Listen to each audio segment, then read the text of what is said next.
Hello there, and welcome to the show. And today I want to talk about AEW Dynasty, the most recent AEW pay per view that took place this past Sunday. This is the first AEW Dynasty pay per view concept in AEW's history and will be an annual pay per view moving forward, which brings the AEW pay per view calendar up to 8 shows a year, and I do believe that we're eventually going to get monthly pay-per-views, or if not monthly, then maybe probably 10 or so. In any case, AEW Dynasty came to us from St. Louis, Missouri, and it was a phenomenal show. Like, genuinely, the show was amazing. Some great matches, some great moments, and let's dive into it. First of all, briefly going over the 0 hour, which admittedly nothing important happened, but something did happen that I do have an issue with. So, our first match was Trent Beretta versus Matt Sydal. Trent Beretta won this match, nothing overly important. Trent just turned heel, and Matt Sydal is from St. Louis, so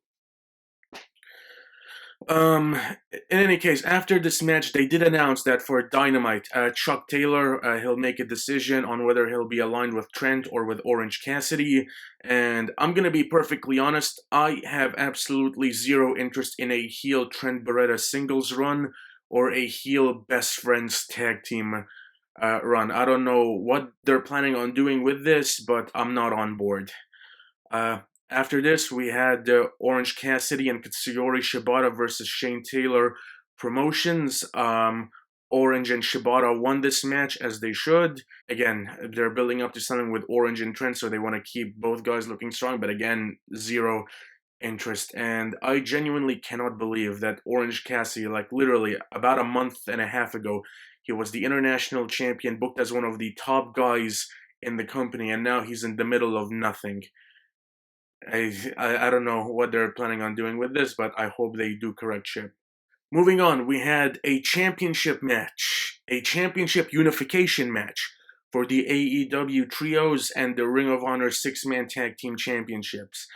Bullet Club Gold, Jay White, Austin, and Colton Gunn versus the Acclaimed and Billy Gunn. This is a championship unification match, and it's on 0 hour. That's problem number one. Problem number two, this whole feud felt incredibly rushed. Like they were paired together to feud with Undisputed Kingdom. Nothing materialized of that. I don't think they even had a single match against the Undisputed Kingdom, like any version of these six guys. And on top of all of that, the breakup was very rushed, and this unification match was incredibly rushed. One thing I also want to talk about, the Acclaimed and Billy Gunn, they won these championships at All In London towards the end of August. We're now approaching the end of April. They've been champions for about 8 months. And on pay per view, they've defended these championships 3 times, and all three of their pay per view defenses were on 0 hour. I don't think they've had one meaningful six-man feud for these championships besides Bullet Club Gold, if you want to consider this a meaningful feud. The match was, I mean, pretty basic, nothing overly spectacular. Bullet Club Gold win. They retain the Ring of Honor six-man and they win the AEW Trios Championships. Now, they did book this as a unification match. I'm hoping that on AEW Dynamite tonight, what happens is the Ring of Honor six-man tag team championships are retired. The purple championship, not purple, the pink championships are put in storage, and we get the original AEW Trios belts back, the original design, and you just have Bullet Club Gold run with that, and fingers crossed that Jay White is eventually able to elevate himself above this, because I'm going to be perfectly honest, to me, Jay White is above the AEW Trios Tag Team Championship. He should be a contender for the TNT, the International. He was in a World Championship feud a few months ago, and this is where he's at right now. Jay White is so above this, and fingers crossed he moves away from this pretty soon. And hopefully Juice Robinson returns to TV from injury, because he's great and he is sorely missed on television. And that was it for 0 hour. Moving on to the main card, AEW Dynasty officially opened with Kazuchika Okada defending the AEW Continental Championship against Pac. When Pac came out to confront Okada at that Dynamite in Toronto, I was beyond excited for this match, and they booked it for Dynasty, and this match was excellent.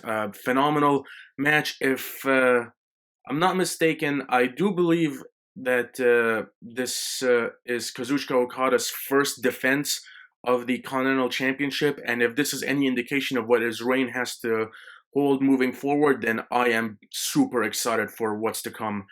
This match was great. Okada is great. Pac is great.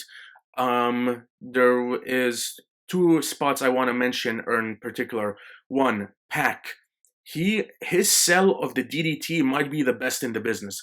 They did the draping DDT spot from the ringside barricade to the floor, and Pac sold this DDT. No one in the wrestling industry sells the DDT like Pac. And there was one instance where he went for the Black Arrow, and Okada got the knees up to counter it, and that looked brutal. This was a great match for, in my opinion, I do believe this was the best pay-per-view PLE opening match between WWE and AEW all year. I can't recall a single opener being this good. This was an excellent match, and Kazuchika Okada won. He retained the Continental Championship, and that was the right call. Okada just won the belt, and you can't take it off of him this soon.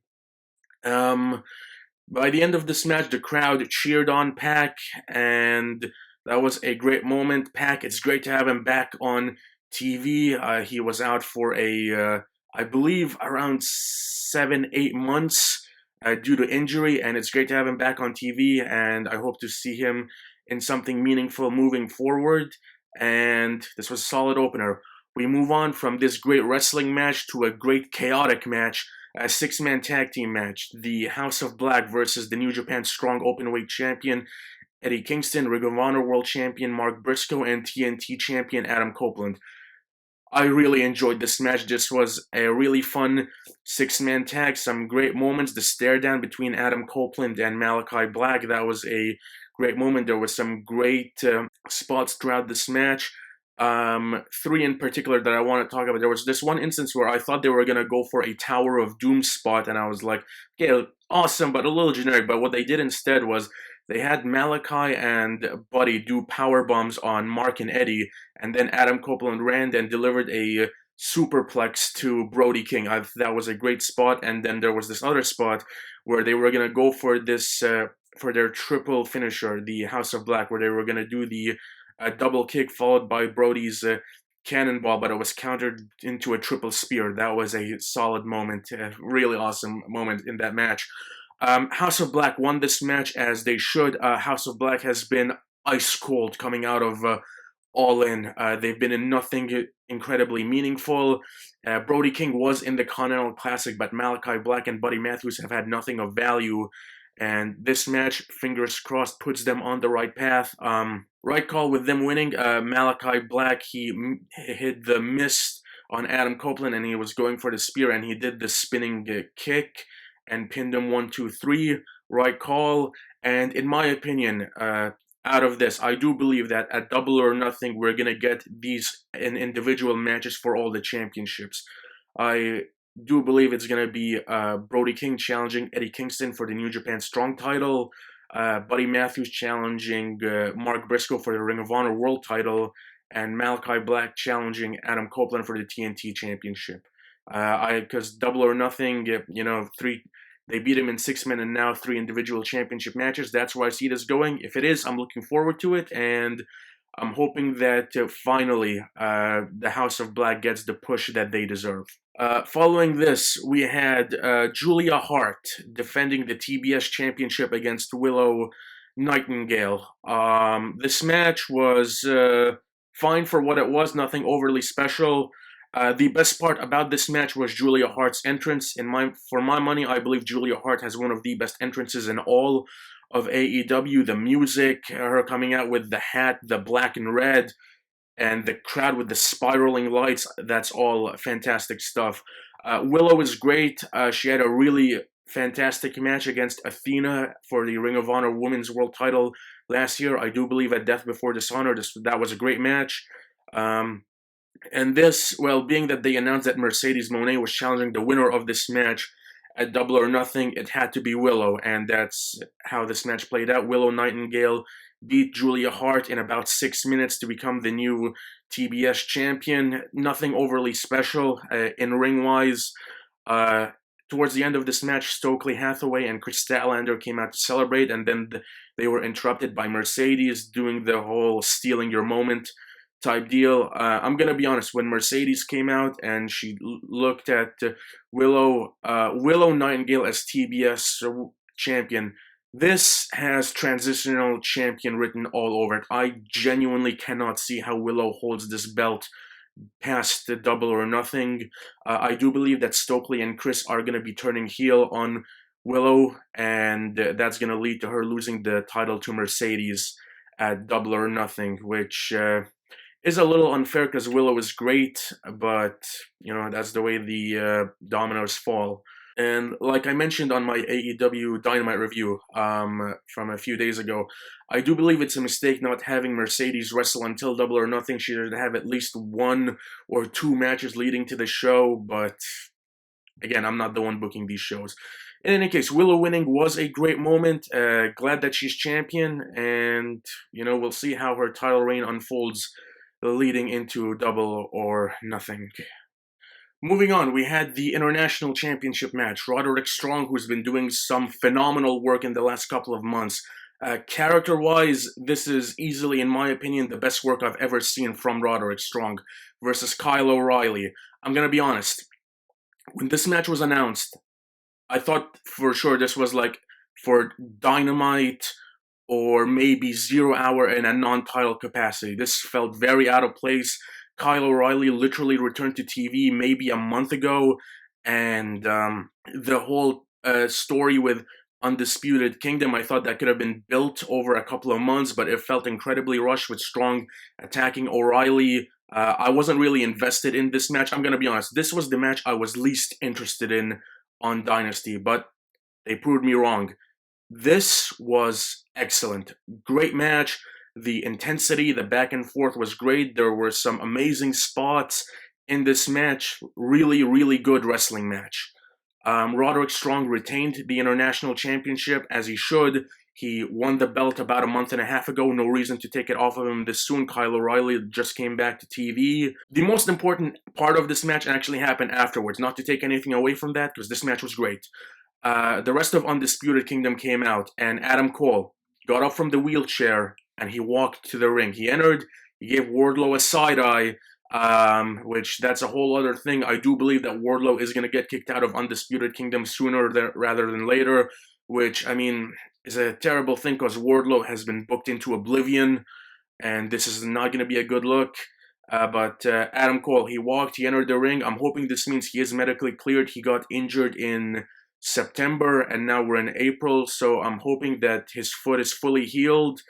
And I'm going to be honest, with that and Adam Cole being able to walk, I'm thinking that going into Double or Nothing, we're going to get Adam Cole versus Swerve Strickland for the AEW World Championship, and that's where MJF makes his return to AEW. That's where I see this going. Double or Nothing was AEW's inaugural event, and what better way to return MJF back to television than at where it all started. That's where I see this going, so that's that, but O'Reilly versus Strong, great match, and I'm looking forward to see where both guys go moving forward. We move on to, in my opinion, the worst match of the night, and it pains me to say this because I love both guys. Chris Jericho versus Hook for the FTW Championship. This match wasn't bad in my opinion, but it did drag, and crowd reception definitely brought it down. Going into this match, there were, first of all, this entire storyline of Jericho as the learning tree, not a fan. And this whole thing felt incredibly rushed because Hook beat Jericho clean at Dynamite in Toronto. And then they had the 6-man tag with Shibata, which they ended up losing. and it felt like the split was rushed and literally came out of nowhere. But then reports started coming out that Hook is testing free agency, and then it was like, and then the outcome of this match, and I'm like, okay, that kind of adds up. First of all, two things I want to address. Number one, this match went longer than it should have. This match went about 16 minutes. No reason it should have gotten more than 10 minutes, especially because there was this one spot where Hook delivered a T-bone suplex to Jericho from the apron to the outside through a table, and it was only a 2 count. How is that not a finish? And second thing I want to address is crowd reaction. The crowd at St. Louis, they were chanting, "Go home, Jericho, go home, and please retire," which did pain me a little bit to hear because I love Chris Jericho. I've been a fan of him for years, and the work he's done in AEW has been phenomenal for the most part. Even his WWE run, I only started watching wrestling in 2010, but what I've seen of Jericho in WWE 2010 up until he left in 2018, or that was some really good stuff in my opinion. And I was like, it pains me to hear that, but I can kind of see. I do think Jericho has been, for lack of a better term, like overexposed. He's been like a constant presence on AEW since their inception 5 years ago, and I'm gonna be honest, a little time off wouldn't hurt. Like absence makes the heart grow fonder. I do believe that if Jericho goes like off of TV for a few weeks or maybe a few months, like that would be of benefit because he can return and the crowd will warm up to him. Jericho did win this match. He is the new FTW champion. The finish of the baseball bat hitting Hook in the skull, I thought that was executed really well. Taz on commentary was a great addition. He took his headset off. You didn't hear him towards the end of this match. He came into the ring, well, and he confronted Jericho, or was he like on the outside confronting Jericho?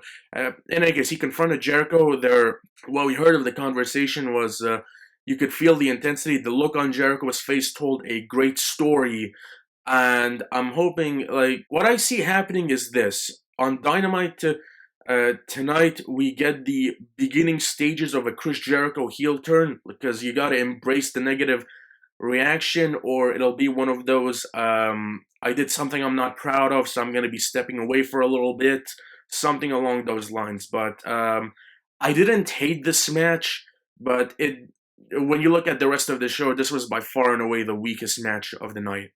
Moving on, Toni Storm versus Thunder Rosa for the AEW Women's World Championship. This was a really good match. Toni Storm has been doing some phenomenal character work. Thunder Rosa, it's great to have her back on TV. Incredible wrestler, sorely missed on television. She's a great wrestler, and I liked something they did here, because leading into the show, they had Toni Storm wipe away Rosa's makeup, and in this match, Rosa wrestled without makeup. So I liked the story that they did. This was a really good match. Really liked the story that they tried telling. The interference with Mariah May and Deonna Purrazzo, that was done well, and there is some history there. This was a solid match. Right outcome. Toni Storm retained the AEW Women's World Championship. No reason to take the belt off of her. She's great. By far and away the best thing on the AEW Women's division. And I'm looking forward to see where both of these women go. And I'm hoping that they don't drop the ball on Thunder Rosa like they did when she was the AEW Women's World Champion. So I'm hoping they book this right moving forward. Moving on, the first match that was announced for the show, the most anticipated match of the show, a dream match, and the thing that everyone was looking forward to on AEW Dynasty.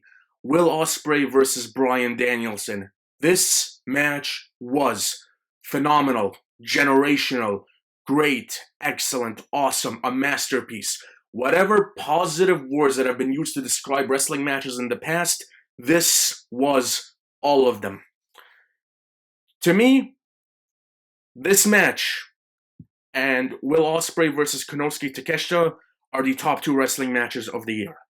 This was phenomenal. The crowd was chanting, "This is awesome," before they even locked up. Also, This is the first time I have ever heard a wrestling crowd chant, "We're not worthy." I heard that and I was like, man, I feel a little unworthy. This match was excellent. I cannot do this match justice. You have to go out and watch it. This might end up being the best match of the year. From an in-ring standpoint, I've mentioned this in the past. I've been a fan of Will Ospreay since 2018. I knew he was special and the greatness he was capable of in the ring. Bryan Danielson is one of the best wrestlers in the world. This match exceeded all of my expectations, and I had some pretty hefty expectations going into it. I was expecting a 5-star classic, and they delivered maybe a 50-star classic. This was an excellent match. Also, I love the fact that they had Nigel McGuinness and Don Callis on commentary during this match. That just enhanced it. And the back and forth with Callis hyping up Ospreay and McGuinness's hatred of Danielson, that was all well done. And I want to address this. A lot of people, not a lot, a few people were comparing this to Roman Reigns and Cody Rhodes. I'm just going to put this out there right now. Roman Reigns versus Cody Rhodes did have a better story because that was built up over an entire year. Will Ospreay versus Bryan Danielson, this was to see who the better wrestler was. And in ring, what we saw in between those ropes was better. Now, this doesn't take away from Roman and Cody. And the lack of story between Bryan and Will doesn't take away from it. Both were great. However, let's just stop the tribalism. You can be a fan of WWE and AEW. Like, no one says because you're a fan of one, you can't be a fan of the other. Let's stop with the tribalism and enjoy good pro wrestling. This was an excellent match. Like I mentioned, I can't do it justice, but for 30 plus minutes, these two delivered an excellent match, really awesome back and forths. I mentioned the crowd was chanting "This is awesome" before they even locked up. Some spots that I want to talk about. There was a spot where an Oscutter on the apron. Ospreay was in the label lock, and the commentary from Callis and McGuinness was excellent here. So that was really good. There was a moment where they teased the hidden blade, and this is the clip that was going around on social media where they both stared at each other from opposite corners, and they ran into each other with the blade. That was really, really well done. There was a great Busaiku knee in this match. The closing sequence, Ospreay won as he should with the Storm Driver 91, and Danielson, the way he landed, it looked really scary, but according to reports, that was just him selling the effects, which really good sell job. The match was excellent, phenomenal, 10 out of 10, everything. And I do believe that coming out of this, at Double or Nothing, we're going to get Anarchy in the arena, and it's going to be the Don Callis family versus the Blackpool Combat Club. I do believe that Wheeler Yuta, he might be returning to TV soon. At least I hope he's returning to TV soon. And we're going to get Ospreay, Hobbs, Takeshita, and Fletcher versus Danielson, Castagnoli, Moxley, and Yuta at Anarchy in the arena. And then Blood and Guts after Forbidden Door. Because I do remember Danielson, he was not happy about missing Blood and Guts last year and missing All In. So that's what I believe they're going with this. I do believe we're going to get that. And for Danielson, I don't know if he's cleared, but with the way he's been selling it on commentary, I can't see how they don't book Bryan Danielson versus Nigel McGuinness at All In. I don't know what else they could do, because the way McGuinness has been bad talking Danielson on commentary, it's how could they not book it? I'm gonna be honest, I don't know the extent of Nigel McGuinness's injuries. I do know that he had to retire from in-ring competition years ago, which is why been in commentary for like the last 10 years or so, which he's great at commentary. But I do know the feud that he and Danielson had on their days in Ring of Honor, so that's one possibility. With Will Ospreay, I mean, I fully expect him to win the World Championship at Wembley at All In. I don't see what else they can do with Ospreay moving forward. He's been built phenomenally. He's a believable main event guy. He doesn't produce bad matches. I believe that Will Ospreay is incapable of producing bad matches. This was an excellent match. It was something that I do believe that Danielson versus Ospreay is something we're going to be talking about for years, much like Ospreay Omega. This was excellent, and genuinely can't say enough positive things about it. This was a phenomenal match. And if you haven't seen it, then go out of your way to watch this match. If you're going to go back and watch anything from Dynasty, Will Ospreay versus Bryan Danielson. This is it. Excellent match, and I tip my cap to both guys. Both delivered a fantastic match. Both are incredible workers, and this was excellent. In our semi-main event, ladder match for the vacant AEW Tag Team Championships, the Young Bucks versus FTR. This is the fourth time that these teams have faced off against each other, and the last time was at All in what I believe was the weakest of their matches. I did make a video where I talked about the decision to air Brawl In between Punk and Perry, and I stand by everything I said. I believe it was a mistake, and it did nothing to enhance this match, and put basically a dark cloud over this match. However, this match was really good. The Young Bucks are a great tag team. FTR is a great tag team. You throw a ladder in there, how can they produce anything but a really good match? And this was a very good match. Now, the championships were vacated because Darby Allin and Sting had to relinquish them because Sting retired in what was a great farewell run and a beautiful match at Revolution. This match was excellent. Some really great spots between the four guys, some really creative use of ladders. There was Cash Wheeler, in my mind, was the MVP of this match.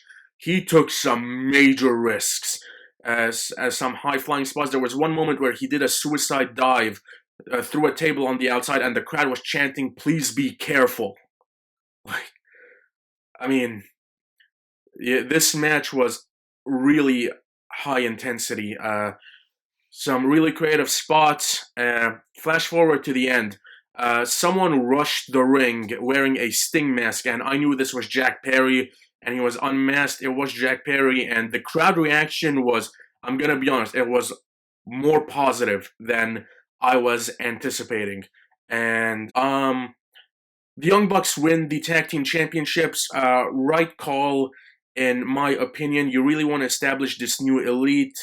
And I mentioned earlier that with Okada retaining and with the Young Bucks becoming the AEW Tag Team Champions, this could really help establish them as the group in AEW. And for Double or Nothing, what I envision happening, I do see Death Triangle reforming.